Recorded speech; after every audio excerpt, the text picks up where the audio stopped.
এবার আমরা শুরু করব রাশি চক্রের চতুর্থ রাশি অর্থাৎ কর্কট রাশির রিডিং। তাহলে যাদের রাশি বা লগ্ন কর্কট বা ক্যান্সার, এই রিডিংটা তাদের জন্য। চলুন দেখে নিই 16 থেকে 22 মার্চের টাইমটা আপনাদের জন্য কেমন যেতে চলেছে।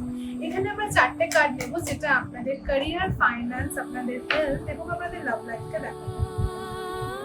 আমরা শাফল করে নিই কার্ড। কর্কট রাশির ক্যারিয়ার কেমন যেতে চলেছে 16 মার্চ থেকে 22 মার্চের টাইম।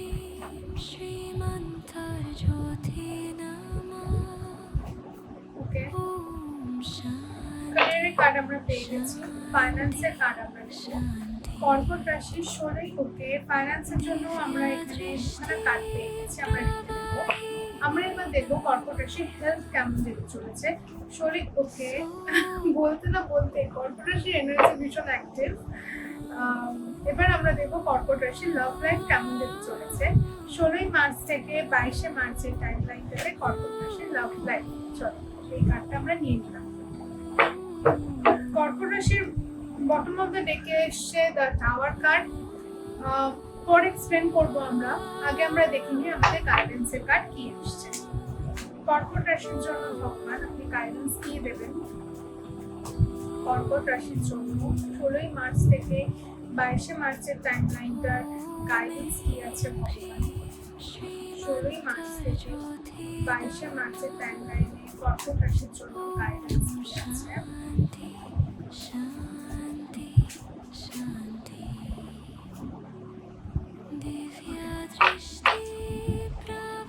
বটম অফ দ্য ডেকে এসছে স্লোয়িং ডাউন। এই দুটো কার্ড আমরা পরে দেখছি। চলুন দেখুন আপনাদের ক্যারিয়ারের জন্য কি কার্ড এসছে। ক্যারিয়ারের জন্য আমাদের এখানে এসছে হচ্ছে 10 অফ ওয়ান্স এর কার্ড। কোথাও গিয়ে আমার ফিল হচ্ছে যে কর্কট রাশি কিন্তু প্রচন্ড পরিমাণে একটা এত পরিমাণে আপনাদের কাঁধের উপরে রেসপন্সিবিলিটি চলে এসেছে যে নিজেরাই আপনারা কিন্তু বুঝতে পারছেন না আপনারা কি করবেন। প্রচন্ড পরিমাণে আপনারা বার্ন আউট ফিল করছেন, আপনাদের মনে হচ্ছে এনার্জিটা নিতে পারছেন না। জাস্ট এই যে একটা কাঁধের উপরে প্রেশার, এই যে একটা ওয়ার্ক লোড, কোথাও গিয়ে মনে হচ্ছে যে আপনারা যেটা করতে চাইছেন না কাজের ক্ষেত্রে হয়তো আপনাকে সেটাই করতে হচ্ছে। এত ওয়ার্ক প্রেশার, ওয়ার্ক লোড, মনে হচ্ছে যে আপনাকে ঠিকভাবে সেই কেয়ারটাই করা হচ্ছে না, মানে যেটার জন্য আপনি সেইটা থেকে হয়তো আপনি দূরে সরে যাচ্ছেন কোথাও গিয়ে। তো কাজের ক্ষেত্রে না এনার্জিটা প্রচন্ড হেভি। আপনি চাইছেন এই জায়গাটা থেকে বেরোনোর জন্য, খুব তাড়াতাড়ি এই জায়গাটা থেকে আপনি বেরিয়ে যাবেন। যারা বিজনেসের সাথে যুক্ত আছে, বিজনেসে আমার মনে হচ্ছে যে একাধিক প্রেশার ক্রিয়েট করছে আপনার উপরে, বা অনেক রকম সমস্যার সৃষ্টি হচ্ছে আশেপাশে থেকে। এবার আপনি বুঝে উঠতে পারছেন না যে কোনটা আপনি রিজলভ করবেন। তো এই একটা সমস্যা আমি দেখতে পাচ্ছি আপনাদের ওয়ার্কের ক্ষেত্রে, ক্যারিয়ারের ক্ষেত্রে, যে প্রচন্ড প্রেশার, প্রচন্ড রেসপন্সিবিলিটি, এমন রেসপন্সিবিলিটি আছে যেগুলো নেওয়ার কোনো মানে হয় না এই মুহূর্তে দাঁড়িয়ে।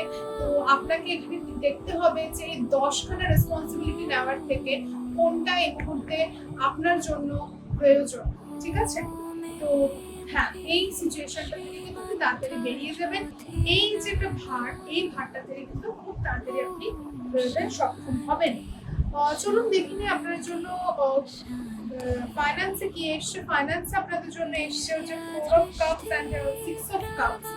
আপনার কোনো পরিচিত বন্ধু বা আপনার কোনো কলিগ বা আপনার কোনো ফ্যামিলি মেম্বারের দ্বারা কিন্তু আপনি কোনো অফার পেতে পারেন। আপনার সাম অফ ফার্স্টের দিকে মনে হতে পারে যে এই অফারটা একটা বেকার অফার, কোনো ভ্যালিউলেস, কিন্তু এইটাই কিন্তু আপনাকে পরবর্তীকালে প্রচুর পরিমাণে অ্যাবান্ডেন্স দেবে। আমি বলবো যে আপনার নেটওয়ার্কিংটা একটুখানি স্ট্রং রাখুন। আপনার খুব স্ট্রং নেটওয়ার্কের মাধ্যমে আপনি প্রচুর অফার পেতে চলেছেন, যেটা কিন্তু আপনাকে ফাইন্যান্সিয়ালি অনেক বেশি কিন্তু অ্যাবান্ডেন্ট করবে। তো খুব পজিটিভ, কিন্তু আপনি এমন একটা মোডে আছেন যেখানে আপনি অ্যাবান্ডেন্সটাকে রিসিভ করছেন না, রিসিভিং মোডে আপনি নয়। একটুখানি মেডিটেট করে একটা রিসিভিং মোডে আসুন। একটুখানি নিজের কি বলবো, মানে নিজের অ্যান্টেনাগুলোকে একটু সজাগ রাখুন। দেখবেন আপনাদের অ্যান্টেনাতে কিন্তু অনেক অনেক চ্যানেল কিন্তু আসবে, যেখান থেকে কিন্তু আপনি অনেক বেশি ফাইন্যান্সিয়ালি স্টেবল হবেন, অনেক অফার আপনি পাবেন। আর ক্যারিয়ারের দিক থেকেও যারা ধরুন আপনারা কাজ চেঞ্জ করবার কথা ভাবছেন, এই মুহূর্তে দাঁড়িয়ে চাকরি চেঞ্জের কথা ভাবছেন, নতুন কাজে খুঁজছেন, এই নেটওয়ার্কিং এর মাধ্যমে কিন্তু আপনারা এই অপরচুনিটিটা পাবেন। খুব পজিটিভ একটা কার্ড, পজিটিভ এনার্জি আমি দেখতে পেলাম। আমি এবার দেখে নেবো আপনাদের হেলথে এসছে স্টার। হেলথ আপনাদের ফলে আছে, আপনাদের ফেভারে আছে। কোথাও গিয়ে কিন্তু একটা ভগবানের একটা আশীর্বাদ আপনাদের সাথে আছে, একটা গাইডেন্স আছে। ভগবান কিন্তু পূর্ণ রূপে আপনাদেরকে আশীর্বাদ দিচ্ছে যাতে আপনারা যে কোনো ধরনের সমস্যা থেকে খুব তাড়াতাড়ি মুক্ত হতে পারেন। খুব পজিটিভ এটা একটা কার্ড।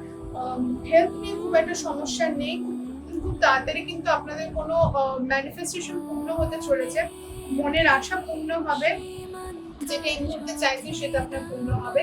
কোনো তীর্থস্থানে গিয়ে একটু পুজো দিয়ে আসার চেষ্টা করুন। প্রতিদিন ওম সোম সময় নমঃ এই মন্ত্রটা 21 বার চ্যান্ট করুন। ঘুমের সময় বিছানার নিচে একটা তামার পাত্রে বা ওই লোটাতে, যেটা ঘট বলে, লোটা কলসির মতো হয় ছোট, ওটার মধ্যে একটু গঙ্গার জল বা নর্মাল ওয়াটার রেখে ঘুমোন। সকালে উঠে বাসি মুখে একদম ঘুম থেকে উঠে পা নামিয়ে ওই জলটা বের করে বাড়ির বাইরে গিয়ে নর্দমাতে গিয়ে জলটা ফেলে দিয়ে আসুন।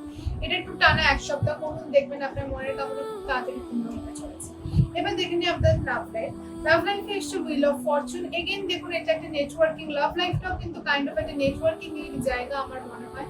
তো লাভ লাইফও কিন্তু আপনাদের খুব ভালো যাবে। আপনাদের প্রিয় মানুষের ভাগ্যে কিন্তু আপনার ভাগ্যোন্নতি হবে। খুব ভালো একটা কার্ড আসছে। কারো কারো ক্ষেত্রে কিন্তু বিয়ে ম্যানিফেস্ট হচ্ছে, এবং অনেকের ক্ষেত্রে বিয়ে ম্যানিফেস্টেশন হতে আমি দেখতে পাচ্ছি। ওভারঅল কিন্তু খুব ভালো আছে, কিন্তু বটম অফ দ্য ডেকে দ্য টাওয়ার এসে হঠাৎ করে কোনো একটা আনফরচুনেট ইনসিডেন্টের মুখোমুখি হতে পারবেন, কিন্তু এখানে ঘাবড়ানোর কোনো ব্যাপার না। এখানে কারো মৃত্যু আমি দেখতে পাচ্ছি না।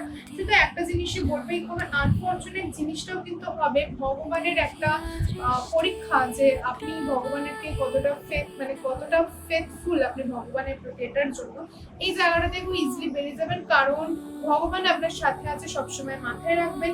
এবার দেখবো আমরা আপনাদের গাইডেন্স কি আসছে। গাইডেন্সে এসছে আপনাদের পাস্ট লাইফ আর কন্ট্রোল। তো হতে পারে আপনারা আপনাদের লাইফে এমন কোনো মানুষের সাথে দেখা হতে পারে যারা আপনাদের পাস্ট লাইফের সাথে কানেক্টেড। কোথাও কি 8th হাউস আপনাদের অ্যাক্টিভেট হচ্ছে, মানে বৃশ্চিক সাইন বা 8th হাউস। কারো কারো ক্ষেত্রে ভিনাস 8th হাউস, ভিনাস আপনি 8th হাউস, স্যাটার্ন আপনাদের অ্যাক্টিভেট হচ্ছে। আর কন্ট্রোল আসছে কারো কারো ক্ষেত্রে 8th হাউস, সানও হতে পারে। কন্ট্রোল আসছে, মানে নিজের সিচুয়েশনে নিজের জায়গাতে কন্ট্রোল রাখতে হবে। পাস্ট লাইফ এই ব্যাপারটাও কিন্তু যদি ছবিটা দেখেন দেখবেন অনেক কটা মানুষ আছে এখানে, দুটো কিরকিটি আছে বা টিকটিকি, যাই হোক কোনো রেপটাইল ধরে নিলাম আমরা, ঠিক আছে। তো হ্যাঁ, এমন নতুন মানুষের সাথে আপনার দেখা হতে পারে যেটা আপনার সোলমেট বা টুইন ফ্লেম হতে পারে, যেটা আপনার পাস্ট লাইফের সাথে কানেক্টেড, এবং ইনি কিন্তু এনার দ্বারা আপনি কিন্তু লাইফে অনেক বেশি উন্নতি করতে পারেন, বা এনার দ্বারা আপনার জীবনে কিন্তু অনেক ক্ল্যারিটি আপনি পাবেন। লাইফে একটু কন্ট্রোল আনতে হবে, প্রত্যেকটা সিচুয়েশনে নিজেকে কন্ট্রোল পেতে এগোতে হবে। স্লোইং ডাউন, অনেক বেশি ওভারথিঙ্ক করছেন, অনেক বিষয় কম্প্রোমাইজ করছেন, কম্প্রোমাইজের কোনো জায়গাই নেই। একটু স্লোইং ডাউন করুন, নিজের ভাবনা চিন্তাগুলোকে একটুখানি কাম ডাউন করুন, স্লো ডাউন করুন নিজেকে, দেখবেন সামনের দিকটা কিন্তু অনেক বেশি পরিষ্কারভাবে আপনার চোখের সামনে ফুটে উঠবে। আশা করি এই রিডিংটা আপনার ভালো লেগেছে। ভালো লেগে থাকলে অবশ্যই লাইক, কমেন্ট, শেয়ার করতে ভুলবেন না। আর যদি কোনো সমস্যায় পড়ে থাকেন, মনে হয়েছে পার্সোনাল রিডিং এর খুব প্রয়োজন, ডেসক্রিপশন বক্সে আমার নাম্বার দেওয়া আছে, সেখান থেকে ডিরেক্টলি আমার সাথে যোগাযোগ করে নেবেন। দেখা হচ্ছে আপনাদের সাথে নেক্সট রিডিং এ। ততদিন ভালো থাকবেন, সুস্থ থাকবেন, টাটা।